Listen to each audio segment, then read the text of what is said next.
नमस्कार दर्शक तथा श्रोताबिन, स्वागत छ हजुरहरूलाई मेरो यो नयाँ भिडियोमा। र आज हजुरहरूको समक्षमा म एउटा कथा लिएर उपस्थित भएकी छु र मेरो कथाको शीर्षक छ साँचो मित्रको महत्त्व।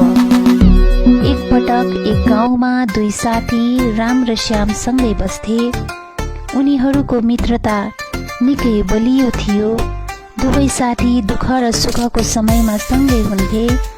एक दिन रामले श्यामसँग भने, तिमीलाई थाहा छ, म एक दिन संसारको सबैभन्दा धनी मान्छे बन्न चाहन्छु। श्यामले हाँस्दै जवाफ दियो, यदि तिमी सचेत र मेहनत गर्छौ भने यो सपना पूरा हुनेछ। रामले आफ्नो सपना पूरा गर्नका लागि कडा मेहनत सुरु गर्यो। उसले नयाँ व्यापार सुरु गर्यो र केही वर्षपछि राम निकै धनी मान्छे बन्न सफल भयो। तर त्यसैसँगै उसले आफ्नो साथी श्यामलाई बिर्सन थाल्यो। श्यामसँग अब उनको समय बिताउने काम थियो भने नयाँ साथी र सम्पत्ति कमाउनमा मात्र ध्यान दिन थाल्यो। एक दिन रामलाई थाहा भयो कि श्याम जस्ता मित्र अब उनको वरिपरि छैन। श्यामको परिवार विदेश गएर बसेको थियो। राम शोकित भयो र सोच्न थाल्यो, के मैले यो सही गरेँ? मैले त पाएको धन र सफलता सबैभन्दा महत्त्वपूर्ण ठाने, तर मेरा पुराना साथी भने बिर्सिए।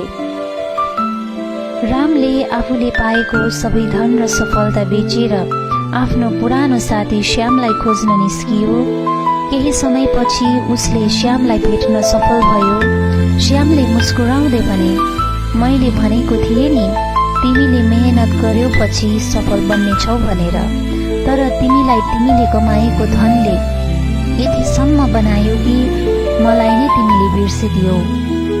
रामले भन्यो, तिमीले सही कुरा गर्यौ।